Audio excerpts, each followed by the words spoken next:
Inclusive Class Chronicles, a podcast dedicated to SPED teachers. I'm your host, Brianna, and in each episode, we will navigate through behavior management strategies that educators can utilize in inclusive settings. I'm sharing my real-life experience from working in a self-contained classroom. I'm sharing this in hopes that I can help fellow educators who may be feeling lost or burnt out due to excessive behaviors.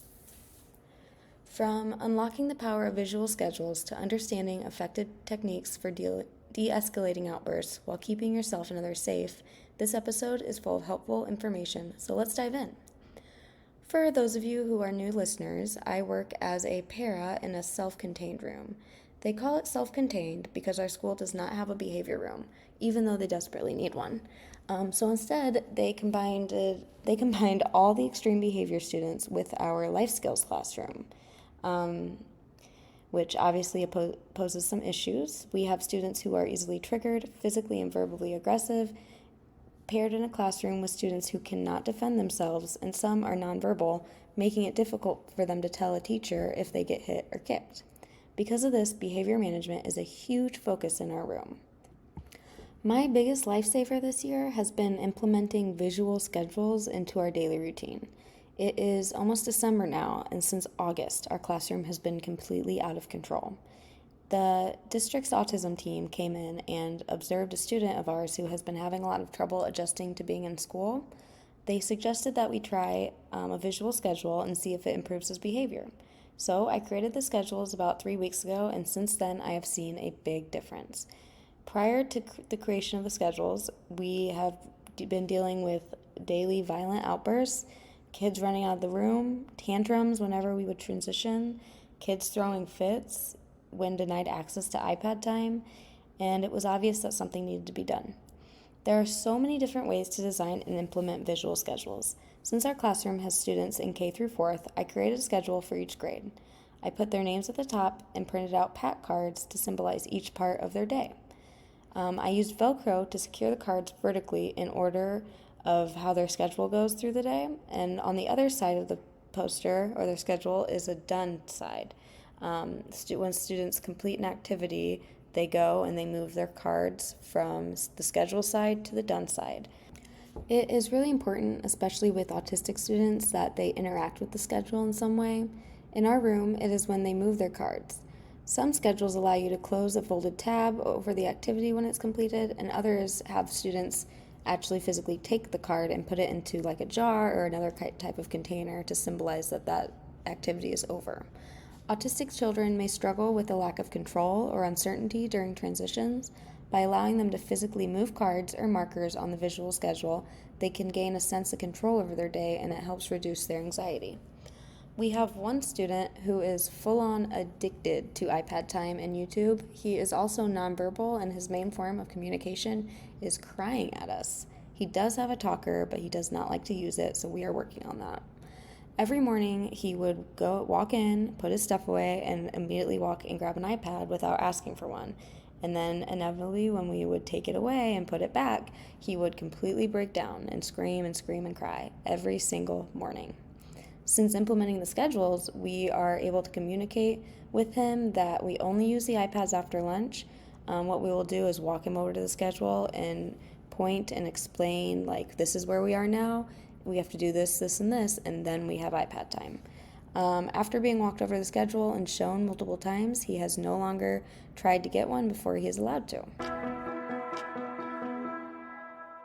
So let's move on to talking about de-escalating extreme behavior outbursts and how to protect yourself. First, let's talk about practical strategies for de-escalation. I'm talking taking shoes and making the students laugh. We have one student who is a kicker. I was going home with bruises on my shins on a weekly basis. One day during lunch, when I was standing between him and another student he was going after, he started kicking me repeatedly. The school custodian walked up and took his shoes off of him mid-kick. They were slip-ons, so it was easy for her to do. The simplicity and efficiency of this strategy blew my mind. Without his shoes, his kicks didn't hurt as bad, and it actually hurt him to kick me, so he stopped. Another wonderfully simple yet effective strategy is to make the students laugh or smile when they get upset. I know this is easier said than done, and a huge part of this strategy is being able to stay cool, calm, and collected during meltdowns. We have one student who is set off seemingly at random. Once she asked me for help opening her milk, and after I helped her, she started screaming and punching me because she wanted to do it herself. With her, I will often make a silly face at her or tell her a joke, and if I can get her to pause and smile for even a second, I notice it helps her calm down a lot quicker. Humor can break tension and create a positive atmosphere. It's essential to gauge the appropriateness based on the situation and the student's preferences, but a well-timed joke or lighthearted comment can shift the dynamics positively. Like I said, a calm demeanor is your best asset in these situations. It helps create a safe space and models self-regulation for the students. Remember, your energy sets the tone for the entire classroom. When taking shoes and cracking jokes isn't enough to curb violent behavior, our students are given time in the sensory room or our classroom's chill-out zone. The sensory room is a small room the school designed to help calm down distressed students. It has dim lighting, comfortable seating, sensory toys, art activities, and weighted blankets. In our classroom, we have a secluded corner dedicated to chilling out and relaxing. It has pillows, blankets, ambient lighting, and on the wall there are calming strategies for the kids to try. When students start to act out violently toward their classmates, I will often position myself between them and the rest of the class. Doing this serves a dual purpose. It protects the class and provides a physical barrier, allowing me to maintain control and guide the student toward a calmer state, while also preventing any student injuries. If you are not CPI trained, it may be beneficial to ask your school about providing that training to you. CPI stands for Crisis Prevention Institute training, and it equips educators with valuable tools to de-escalate crisis situations and ensure everyone's safety. It emphasizes prevention, maintaining a safe distance, and using non-aggressive physical interventions when necessary.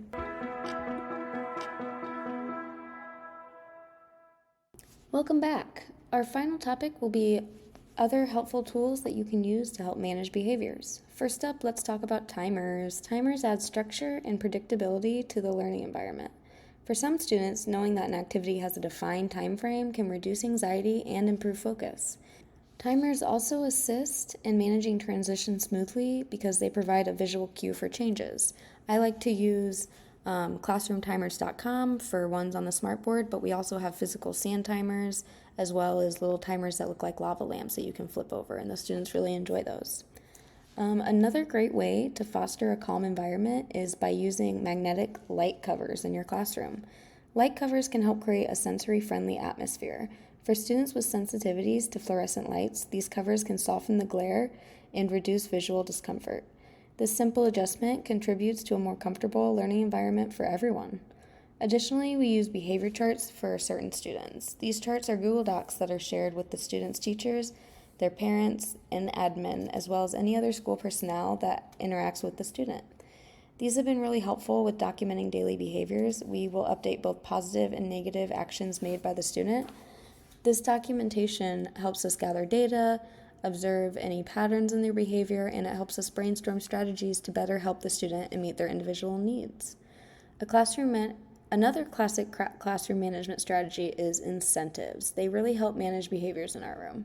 For example, I have a prize bag, which is just a bag of candy and little toys, and when students are fighting me on something, like going to specials or having trouble transitioning to lunch or after lunch, I offer them something from my prize bag if they can turn their behavior around and make the right choice. And I realize that this does not help foster intrinsic motivation, but sometimes you gotta do what you gotta do. Finally, one of the most important tools that you can use is teamwork. Working with your fellow teachers and support staff as a team makes a world of difference.